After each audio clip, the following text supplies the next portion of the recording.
Hi, I'm Kim Eddleston with Entrepreneur and Innovation Exchange, and today we're going to be talking about sidepreneurship, which is when someone has a business that's less than 20 hours per week. Sometimes it's referred to as a side hustle, and we're seeing more and more of it in the U.S. 44 million Americans are currently involved in a side business, starting their own side business.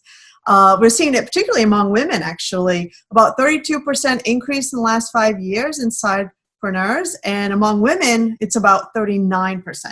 And today, I am really excited to be here with Sophie Gechijian, who is a sidepreneur and started a business while working full-time at a financial services company. And she's going to give us some of her advice and tips. And then at the end of this presentation, I'll show you also some pros and cons and some other advice people can take in mind as they decide to start a side hustle. So let's jump in. Sophie, thank you for being here. No problem. Thanks for having me. Why don't you tell us a little bit about Function Foods and how you started it on the side? Sure. So as Kim mentioned, I founded Function Foods. It's a nutrition bar company where we believe snacks should be functional, healthy, and tasty. Our first product is Brain Food. It's a nutrition bar made with just 11 ingredients that are known to fuel your brain properly, full of almonds, dark chocolate, and coconut. And we're committed to using zero artificial flavors, preservatives, or dyes. So we're really building the brand umbrella where each bar serves a greater function than just filling you up. And so our next product is Muscle Food, a high protein bar, and coming soon after that is Heart Food, which is a cardiac friendly bar. So how did you get the idea for this? So in my full-time job on a capital markets trading floor, I looked around at my colleagues and noticed that everyone looked like they needed some brain fuel to power through the afternoon slump. And so I started researching the brain and ingredients and whipping up new recipes in my apartment kitchen every night and bringing in the latest versions of the bars for my coworkers to critique and sample each day. I'm a data person, so each sample was accompanied with a feedback survey to help guide me on taste, texture, consistency, etc. And it's really grown from there. And now I've outsourced the production to a co-packer, and I'm now able to scale really across the country. Excellent. And tell us, what are some of the advantages of creating your business as a part-time side hustle? Sure. So it's definitely been rewarding to be able to own my own project and really my own company while still working a full-time job in finance. I've been able to, I think, propel in both of my careers simultaneously, actually, by learning a bunch of hard and soft skills from my corporate job, but then translating those and really taking those learnings and applying them to my personal entrepreneurship journey.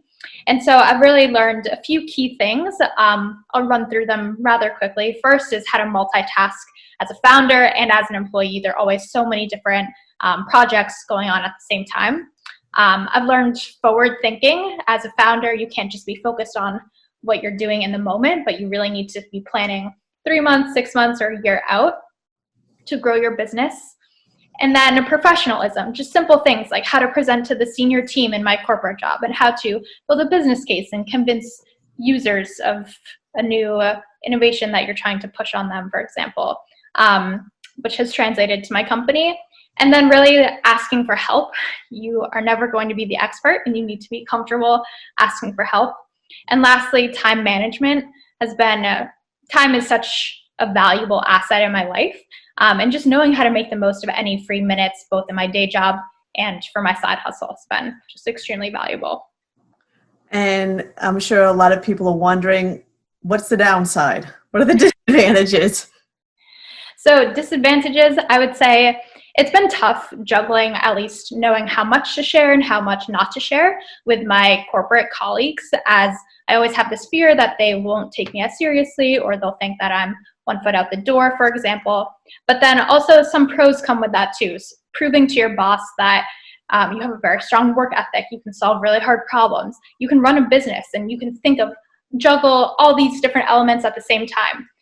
So there are definitely pros and cons, and I would say the learnings from both have really just helped me propel in both parallel careers simultaneously, which I don't think a lot of people talk about too often. So previously we were talking about how you needed to pivot your business. And right now we're in the middle of, the COVID pandemic, but many times, businesses also get hit with a crisis. Can you tell us how you've pivoted your business currently with everything going on? Sure. So a crisis like COVID-19 is not something anyone could have planned for, obviously. And up until this point, we were selling to primarily independently owned retailers who at this point, unfortunately, are all pretty much closed and no longer ordering product right now. So I knew that I needed to pivot and act quickly in order to keep my business alive and healthy through this pandemic. And so I came up with the idea to really boost my online sales because that was the one living channel I still had. And for every one bar sold, I decided to donate one bar to the Greater Boston Food Bank right here in Boston. And this campaign really resonated with my customers and got some good press because people, were looking for food to stock up in their kitchen, but really, more importantly, everyone was looking for a way to give back and help in our community when we're all feeling pretty helpless during this really challenging time. And so we were really excited to be able to donate 4,000 bars to the food bank, which was extremely appreciated and felt really good for us, not only to keep our sales moving and offload aging inventory, but then also really give back to our community. Excellent. So I'm sure you need to get a lot of help and lean on some resources because you were starting your business part-time. And full disclosure, Sophie is an alumna of Northeastern University where I'm a professor. So she's going to mention some of these resources, but I'm sure other universities and programs in your state, viewers should also think about these. So can you give us some examples of how you were able to lean on others and outsource some things to help you build your business and still maintain your full-time job? Yes. So I think first you need to admit to yourself that you're not going to be an expert in every element of running your business. And so asking for help and getting resources that are available to you should be one of your top priorities. And so as Kim mentioned, I went to Northeastern University where they have this awesome venture accelerator to help their startups grow. And so I was able to get help with my incorporation, trademarking. I had students help design my packaging, my logo, my website, and I really feel like I'm so fortunate to have so many resources at my fingertips that have really helped me launch my business and accelerate the growth of my business. And I truthfully couldn't have gotten this far without their support, and I'm very appreciative for that. Excellent. And I hope everyone remembers that you're an alumna. So I think a lot of people forget the fact that, your university is always there for you. And we love having our graduates come back. So, people should definitely look into what's available to them in their area. And if they're not, part of a university, certainly we're in the different state programs and so forth, which is really good. Any final piece of advice for people thinking about that side hustle? I would say just to dive and jump right in. I would say people definitely in your corporate life probably don't talk about having a side hustle or promoting you to have a side hustle. But I think that the value it has brought into my life is just so immense and can't even be measured. And I think it's really unique to be able to come up with an idea and grow a business literally from nothing, and to be able to own that and feel personally responsible for all of that has been just so fulfilling. And so I highly recommend jumping in. You don't need the next Uber or Facebook invention idea. You can iterate on a small idea that already exists in the market. And if you just do it better, that's really all you need to start. So before we end this video, I do want to share with you some insight based on information from Sophie, other sidepreneurs, and even some research on the pros and cons of starting a side hustle, and then also some advice on things you can think about and do to hopefully improve your success. So let me share my screen. So these are some of the common pros and cons associated with sidepreneurship. Financial stability is certainly a big one. I know Sophie and her business, part of the whole benefit of having a full-time job is the ability to support that cash flow of the business. A lot of people do have to maintain their health benefits, their retirement benefits, which makes that part-time entrepreneurial endeavor very, very interesting and a reason to keep it part-time. It certainly allows you to test the waters too. Make sure there's demand for your products. See if you even enjoy entrepreneurship. A lot of people don't realize all the different facets and steps involved in actually running and operating your own business. So just see if you enjoy it. Do you have enough passion for this business that you're willing to do it after working 9 to 5? So you're willing to put in your free time into this business. A big one is it allows you time to build your business at your own pace and make it profitable. And then some of the cons, certainly the limited time and hours, the performance in your day job might suffer, which that's something to be very, very careful about. Sophie was very diligent in making sure that she constantly proved herself to her boss and her employer that she could do her job amazingly well. And if anything, the skills she was building and being a founder of a company was contributing to her job performance at her organization. Another one is the complicated taxes. Make sure you're putting aside any kinds of earnings and taxes so that you're not really, really hit at the end of the year. And there is some complication with owning your own business and doing those taxes.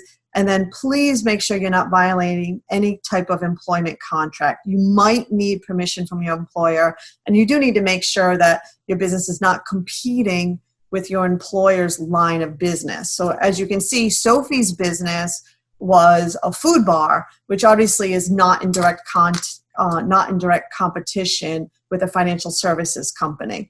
And then just some advice. Where do you start? You, just like any business, you start with your passion. What do you bring to the table? How can you build your business around something that you love, you're good at, your skills? I mentioned the employer's policies. Capitalize on the many businesses that can support your business, whether it's selling goods through eBay, Poshmark, Facebook, and so forth. The different businesses that can help you get in touch with businesses and other business owners like you. LinkedIn, Alignable is a great resource too that brings people together with their goods and services. And then all the different freelance and outsourcing sites that can certainly be of help in building your part-time business. I always think a good one is setting goals. So making sure the time and energy and money you're putting into your side hustle is worth it. So, and you need to determine when you're going to actually assess that progress. Is it going to be in 3 months, 6 months, 12 months? You want to make sure the money you're earning is worth the actual effort. I hate to see anyone throwing good money after bad. Are you attracting customers beyond family and friends? So usually with any business, your initial customers are within your personal network. In order to really make a business successful, you have to make sure you're attracting customers beyond your family and friends. Are you achieving your goals, whatever it is? It could be supplementing income right now, doing something you have a passion for and you love. Gaining flexibility is a really common one. Just proving demand for your business so that you can later go full-time with your business idea. And then resources to consider. So as I mentioned, Sophie's a student at Northeastern, but certainly looking at resources beyond your university and maybe your state programs. I always love the Center for Women in Enterprise. They have fantastic programs and workshops, lots of different ways to help. There's different SBA centers, Women's Business Center. Sophie is actually a certified women-owned business, which is highly recommended and certainly opens some doors for Sophie. And then any kind of chambers of commerce, great for networking. They also many times put on workshops to help you.